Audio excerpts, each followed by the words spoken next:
Olá, estamos começando mais um programa Trocando Ideias pela Rede Canção Nova de televisão. Como é bom ter a sua sintonia, a sua companhia aqui na Canção Nova. Essa TV que luta, que ama você. Essa TV que faz tudo para que você tenha uma vida melhor, para que você conquiste paz, alegria. E nesse tempo de festas é tão bom, né? A gente poder sentir essa paz, essa alegria interior e passar isso tudo para as pessoas. O nosso programa de hoje vem falar do direito e dos deveres do consumidor. Tem direito, mas tem dever também. Vamos conversar um pouco dessas relações de consumo. Como se dão as relações de consumo aqui no Brasil, como elas são regulamentadas, como viver melhor, né? Principalmente nesse período de festas, onde a gente compra presente para dar presente, vamos presentear fulano, vamos presentear a família inteira, o que nós vamos fazer?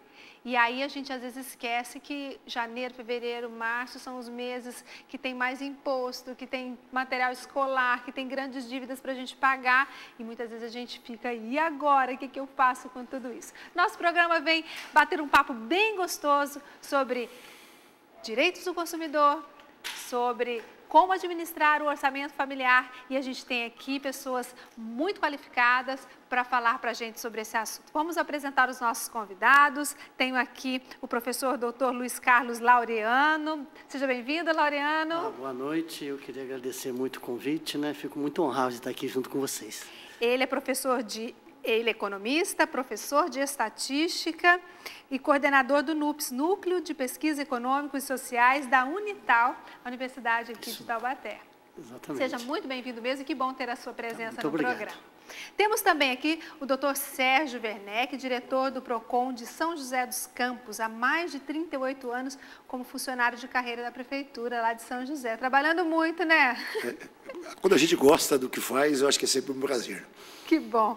E olha, ele já foi agente fiscal, chefe da divisão de controle, tanta coisa, nem vou falar. E do PROCON, diretor do PROCON desde 2004. Então, vai saber nos falar sobre os direitos do consumidor. Com o que a gente pode reclamar, né, doutor? Sim. Quais são os direitos que a gente tem, que muitas vezes nem sabe? Eu acho que essa é a grande função do PROCON, ou seja, orientar as pessoas para que elas possam saber desse direito e exercer de uma maneira plena a cidadania.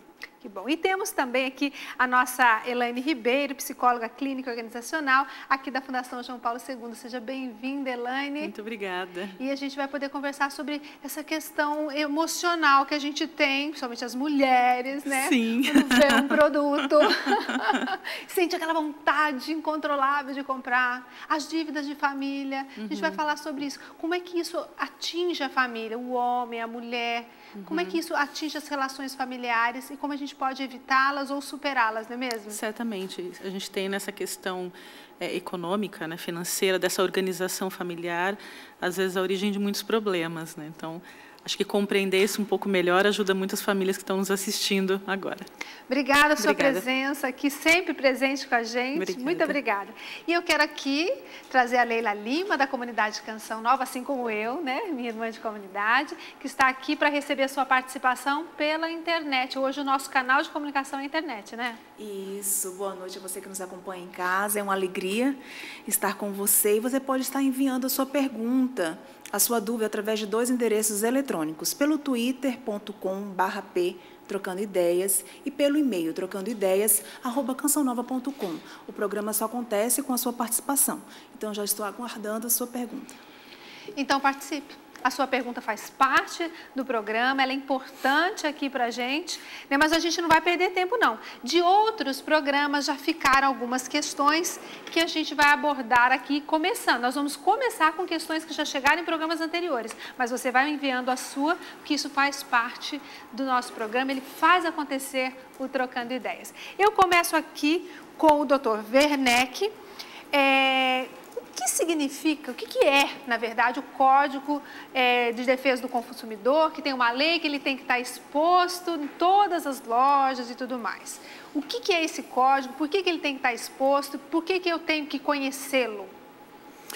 Antes de eu falar exatamente disso, eu acho que o Código tem um sentido extremamente elevado para o brasileiro, porque ele veio como uma lei que resgatou o direito do cidadão. Ou seja, o Brasil estava ingressando numa democracia.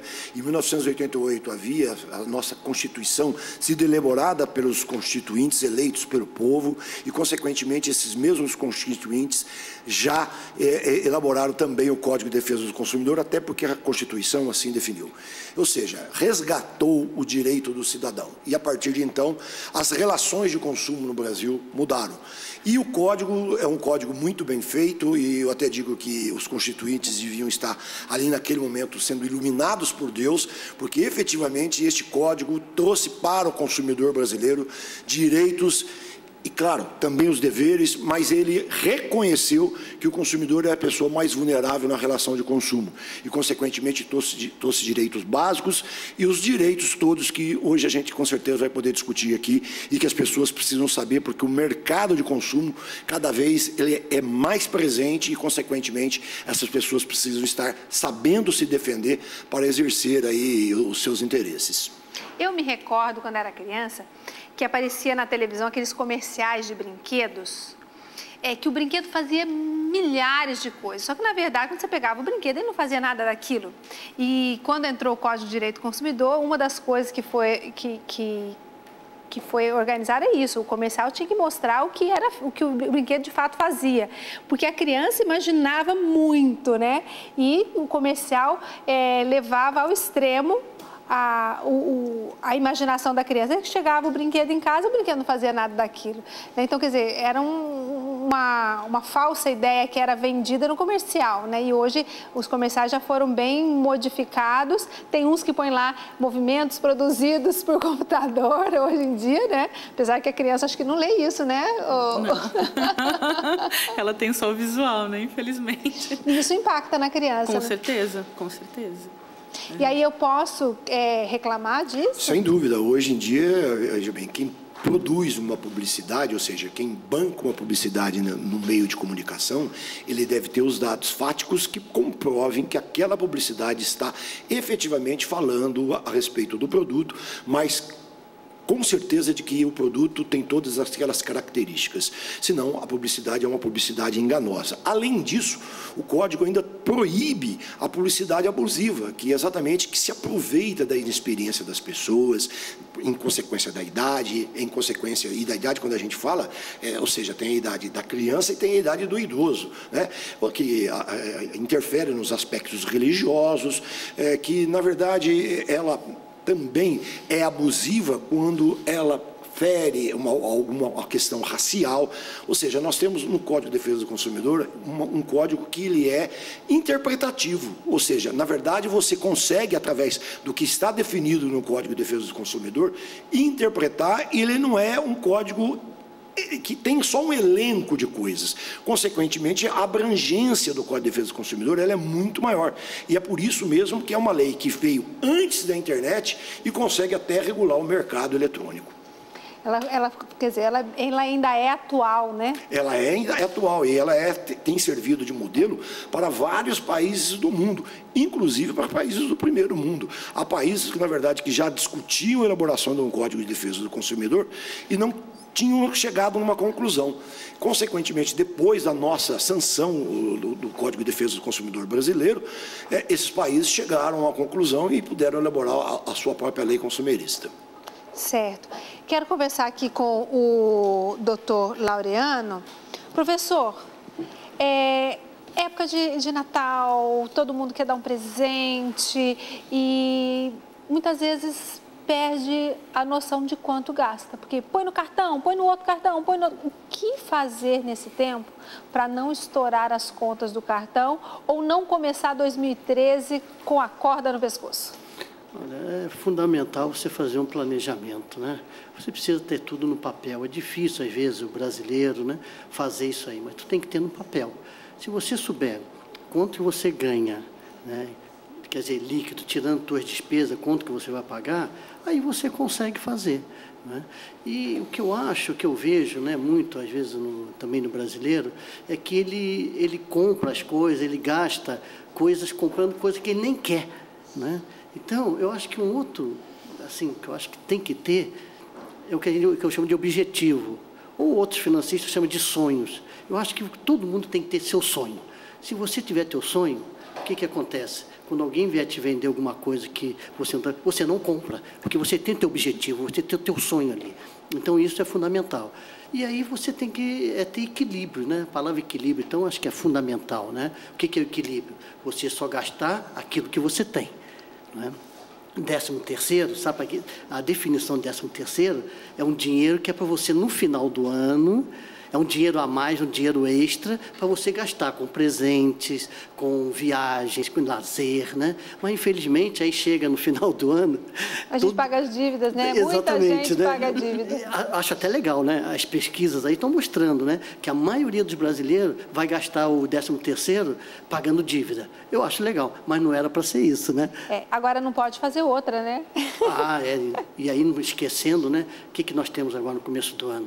IPTU, IPVA, material escolar, matrícula, uniforme. Não é fácil, é uma série de despesas que tem agora no começo do ano. Então, precisa ter calma, né? Quer dizer, compra dentro das suas possibilidades, dá um passo de acordo com a perna, não, sabe? Então, uma continha fácil. Eu pego um papel, escrevo Simples. O líquido do meu salário, o que eu vou receber de fato. Ponho lá, pá. Eu tenho esse tanto. Vou gastar tanto com água, Quais com são luz, minhas necessidades? né? Isso. Eu costumo gastar tanto em compras, Exatamente, né? No supermercado, na farmácia, aquelas contas de todo mês, que eu já sei que todo mês eu vou gastar. Tiro. O que restou dali? O que sobrar, aí tu vai priorizar. Qual é a prioridade agora desse que vai sobrar? Né? Presente, aí o que é? Por exemplo, se alguém estiver apertado, né? Faz o famoso amigo oculto. Né? Às vezes você dá presente para 10 pessoas. Você dá para um. Dá para um e recebe. Quer dizer, entende? Criatividade. O brasileiro tem isso. Acho que se usar a criatividade, ele consegue realmente, né, fazer o equilíbrio e não entrar já o 2013, que é triste, devendo. Imagina uma pessoa que deve, é a coisa mais triste que tem. Inclusive, até para trabalhar, você vai para o serviço devendo. Você não consegue dormir direito, é a coisa mais triste que tem. Então, por isso que a gente fica preocupado e a gente está sempre tentando orientar o consumidor, né, para que ele tenha realmente cautela. Cautela e canja de galinha não faz mal para ninguém. Eu vou aqui com a nossa psicóloga, Elaine. Elaine, me fala um pouquinho dessa realidade que ele contou, de que a dívida atrapalha no desenvolvimento da pessoa, no trabalho, no relacionamento familiar. A gente tem hoje, se você for olhar a realidade das empresas, né, olhando o lado de recursos humanos, a gente tem muitos colaboradores, muitos funcionários que estão, às vezes, claro, pela limitação, às vezes, financeira, pendurados, né? Então, já vão trabalhar, além da preocupação do dia a dia de trabalho, com a preocupação também das contas que deixou em casa. Ou porque não administrou bem, ou porque não fez esse planejamento que o Dr. Laureano coloca, né? Ou porque, de fato, tem, às vezes, na compra, uma necessidade, vamos dizer, a necessidade de suprir uma carência, uma ansiedade, algo que não está bem resolvido em si. Então, isso é algo bem presente. E a gente percebe que na raiz desses problemas, a gente tem, às vezes, até o término de muitos casamentos, pela dificuldade, né, de administrar as contas. Então, hoje é algo que chama muito a atenção. Muitas empresas têm feito até esse papel de auxiliar, né, os seus colaboradores na reestruturação das suas finanças. Né? Não são poucos os RHs que, às vezes, contratam profissionais, né, ou até buscam na tua própria organização alguém que tenha uma experiência na parte financeira, em economia, para chamar esse colaborador e colocar as dívidas no papel. O que você tem? Né? Mas, às vezes, só colocar no papel não adianta, se isso é um comportamento repetitivo da pessoa. Então, isso também tem que ficar bastante claro para a pessoa. Ok, eu resolvi tudo, eu chamei o professor Laureano, ele organizou a minha vida e daqui a um mês eu estou totalmente endividado. Eu recebi o 13º, paguei minha dívida em janeiro, estou endividado. E no dia seguinte eu já tenho dívida. Até porque isso me chama atenção, porque muitas vezes a dívida que você está pagando agora é de algo que você consumiu ano passado, né? Não é nem de nada que você consumiu esse ano, é de algo que você já teve um endividamento anterior. Então, observar isso é interessante. Um dia uma pessoa falava assim para mim que ela não tinha prazer por trabalhar se ela não tivesse dívidas. Aí eu falei assim, mas como assim? Explica melhor. Ela falou, não, eu trabalho para ter dívidas. Se não for para ter dívida, não tem graça. Então, eu sinto prazer em ter carnês. Eu olhei aquilo e fiquei... Mas será que é prazer mesmo? Eu falei assim, mas o que está por trás, né, dessa história? Eu tenho vontade de ter carnês. Mas aí a gente estava conversando sobre a vida da pessoa, uma vida muito sem graça, entre aspas. Então, o grande lance da vida dela era comprar. Quando ela comprava, né, ela satisfazia. Por aquele momento. Por aquele momento, porque esse prazer por comprar é momentâneo. Logo depois ele se torna um pesadelo e aí você, sei lá, você faz um empréstimo para pagar a primeira dívida e isso se torna uma bola de neve. E a pessoa compra no intuito de sanar aquela ansiedade e assim por diante. Acho que a gente pode conversar bastante durante o programa sobre essas questões. E deve ter muita gente em casa também, né, que se encontra nessa situação. Já essa foi a primeira rodada de perguntas. Eu vou com a Leila trazendo as perguntas quentinhas de hoje. Isso. Antes de eu fazer a pergunta, eu quero dizer que está chegando pergunta para você no seu tablet. Para o doutor Sérgio. Oh, vamos lá. Doutor Sérgio, é o caso do Pedro, ele é de Campinas e ele diz o seguinte... Na semana passada, ele comprou um sapato em determinada loja. Mas chegando em casa, viu que o número é maior do que ele calçava. Então, ele voltou na loja, pediu um número menor e a loja não tinha o modelo do mesmo sapato. Então, ele queria dar o dinheiro de volta. E a loja disse que não trabalha com esse tipo de procedimento. Ele tem o direito dele de exigir o dinheiro dele de volta? Não, porque a loja disponibilizava a possibilidade dele experimentar o sapato na loja. Se a loja, na verdade, não fizer isso, aí sim essa pessoa teria esse direito. O número que não serve não é um vício de qualidade, ou seja, o sapato não tem aquilo que a gente costuma dizer de defeito, né? O Código de Defesa do Consumidor trata defeito como uma outra coisa, mas, em suma, não havendo vício de qualidade, não é obrigado. E se existisse um vício de qualidade, seria obrigado. Por quê? Porque o sapato é um produto essencial. Ninguém é obrigado a ter dois, né? Consequentemente, ele, por ser essencial, deveria ser trocado imediatamente se tivesse um vício de qualidade. Nesse caso, a gente não vislumbrou o vício, né? Ele simplesmente não serviu.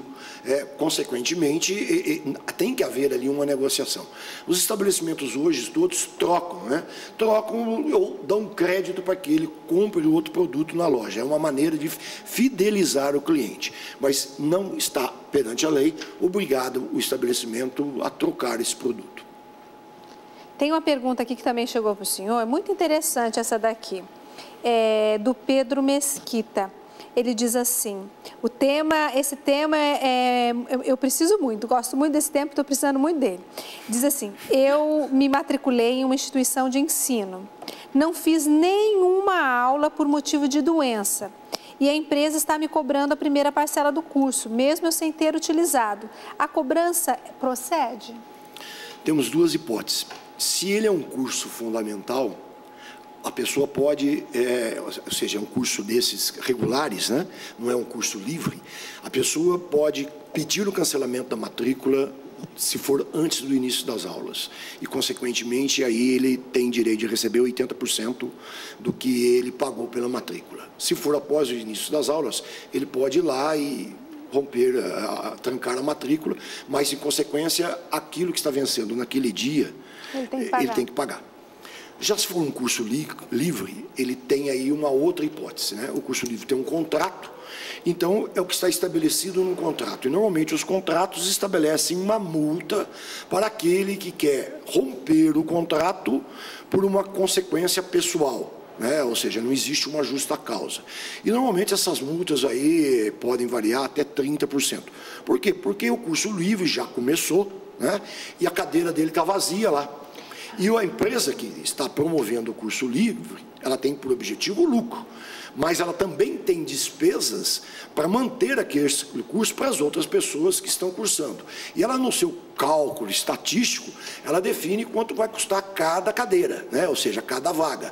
Então, tem o salário do professor, a luz elétrica, o aluguel, as despesas com a administração, com a secretaria. Ou seja, por consequência disso, ele não pode romper o contrato simplesmente, né? Ele vai ter que honrar o contrato, ou, nesse caso, ele querendo romper o contrato antes, pagar a multa que tiver pactuado no contrato. Quando a gente verifica uma multa exorbitante, né, aí, claro que tem alguma coisa errada. A multa não pode ser aí, por exemplo, sobre as prestações que já foram pagas, né? Então, se computa no cálculo da multa o valor das prestações vincendas, né? Estabeleceu 30%, são 30% daquelas ainda que não venceram, né? E não daquelas que já venceram. Então, quando fala 30% sobre o valor total do contrato, está errado. né? Teria 30% sobre as prestações que ainda vão vencer. No caso dele, está cobrando a primeira parcela do curso. Mas o curso já começou. E aí, consequentemente... Aí a gente tem que lembrar de que a empresa garantiu a cadeira dele lá. Porque caso ele aparecesse em algum momento desse primeiro mês e alguém tivesse ocupado o lugar dele, também seria direito dele. Seria direito dele reivindicar o lugar dele. Reivindicar o lugar, entendi. Então é bom a gente ver isso, viu, Pedro? Eles guardaram o teu lugar, né? De alguma forma o contrato ainda estava vigente com você e aí... É essa a situação, você tem essas duas situações, né? E no caso dele, eu tenho quase que certeza que o contrato ainda vai ter uma multa. Porque eu não conheço nenhum contrato que não prevê uma multa no caso de rompimento antes do prazo definido para o encerramento do curso. Leila, mais perguntas? Tem, sim. Para o doutor Werner. Estou há 2 dias sem água em casa e liguei para a Sabesp e eles me solicitaram que eu aguarde 24 horas para a solução do problema. Passado o tempo solicitado, nada se resolve. Sem nada e sem água em casa. Como devo proceder? É a Renata. A nossa recomendação é que ela faça o registro dessa reclamação perante a empresa, mas faça o registro também na Agência Paulista, a Arcesp, né? Que, na verdade, hoje, por uma resolução, quem já tem a falta d'água em casa por até 6 dias, já tem 3% de desconto na conta d'água. Portanto, ele já tem um direito a um desconto na conta d'água exatamente por quê? Porque ele está tendo que se suprir de alguma outra maneira. Portanto, ele deve registrar isso também na agência reguladora do Estado de São Paulo para que ele possa, mais tarde, no mês seguinte, ter aí a compensação, dependendo do número de dias que ele tenha aí a falta d'água. Claro que a agência que fiscaliza tem que saber disso, né? E claro que, por ser aí um serviço que deve ser contínuo, a empresa e distribuidora de água tem que tomar as medidas para que, o quanto antes, ele passe a ter aí a distribuição da água regularizada. Eu tenho uma pergunta aqui, que eu estou até conversando aqui com o Laureano. Professor, a gente, todo mundo, eu não sei se alguém aqui da nossa plateia, ou os nossos câmeras aqui, nunca receberam um cartão de crédito em casa, de presente? Como é que a gente faz quando chega um monte de cartão de crédito? Eu acho que eu tenho uns 10 lá em casa. Eu pico. O que a gente faz? Eu não sei se juridicamente o Werneck tem alguma... Pode completar. Completar. Mas realmente eu não dou atenção àquilo, né? E eu nunca tive problema nenhum. Quer dizer, não ativar o cartão, tá certo? Então, eu acho que cartão de crédito você deve ter. Eu acho que você ter 1 ou 2 cartões de crédito pode ser interessante. Agora, desde o quê? Desde que você pague o cartão no vencimento. E se não pagar aquele mínimo? Aí é complicado. Por quê? Aí é muito complicado, porque é um dos juros mais altos que tem. Só perde para a financeira. Financeira é aqueles que estão na rua, te oferecem sem olerite. Aquele pessoal que fica te caçando para entrar. Isso, exatamente. Esse juros é mais alto. Agora, depois dele, é o cartão de crédito. Então, você vai pagar 2, 3 vezes aquilo que você comprou. Pagar o mínimo é entrar pelos canos, então? Não faça isso, de jeito nenhum. É preferível você pegar um empréstimo consignado, onde que os juros é bem mais barato para pagar aquilo que está devendo, que usar o cartão de crédito. Então, o cartão de crédito... risca. Se usar, saiba agora, que tem que pagar certinho. Se você usar com inteligência, você pode até ganhar. Por quê? Você pode usar o cartão até 30 ou 40 dias. E ganhar esse tempo para pagar. Lógico, pode até fazer a aplicação do dinheiro, tá certo? Então, você souber, com 2 cartões, você dá para fazer, né, um esquema que realmente você ganhe. Agora, tem que tomar cuidado. Se não conseguir pagar na época do vencimento, aí você está complicado. Eu não quero cartão. Eu posso jogar no lixo inteiro? Eu tenho feito isso. Mas não é melhor picar alguma coisa? Não, picar, exato. Eu tenho feito isso. Mas eu não posso deixar ele de bobeira lá, não, com o meu nome, aquele negocinho que vem a senha. Não, com a tua casa, né? Tem que dar Tem que destruir. Exatamente. Se não quero, eu destruo. Exatamente. Eu nunca tive problema com isso. Não sei se existe, o Werneck, existe alguma orientação. Tem alguma orientação relacionada? A orientação nossa é exatamente essa, ou seja, corte o cartão para que ele não possa ser utilizado de maneira nenhuma por outra pessoa que, de repente, pode para ter acesso à senha, e aí pode ir lá... Aquela cartinha vem com liga aqui... Não precisa dar retorno, não precisa dar retorno ao banco, não, velho. Não precisa dar retorno. Não, né? Eu corto o cartão e não habilito o cartão. Eu tenho feito. Veja bem, a coisa melhorou, porque antigamente o cartão estava habilitado no silêncio do consumidor, ou seja, ele dava um prazo para você falar lá para a empresa que não queria. Olha, não é o contrário. Eu não tenho obrigação de ficar dizendo que não quero, Mas né? as empresas, através de uma ação pública, né, civil pública, o Ministério Público ingressou com uma ação e os cartões pararam por um período aí de serem distribuídos. Inclusive, as empresas foram multadas diariamente se por acaso alguém recebesse cartão de crédito. Então, houve aí uma parada e eu sei que é a recomendação da FEBRABAN para que essa distribuição não ocorra. Mas ainda a gente tem notícia de pessoas que nos informam que essa distribuição ocorre. Recebi essa semana. Alguém que recebeu, tenho certeza que recebeu. Corta o cartão.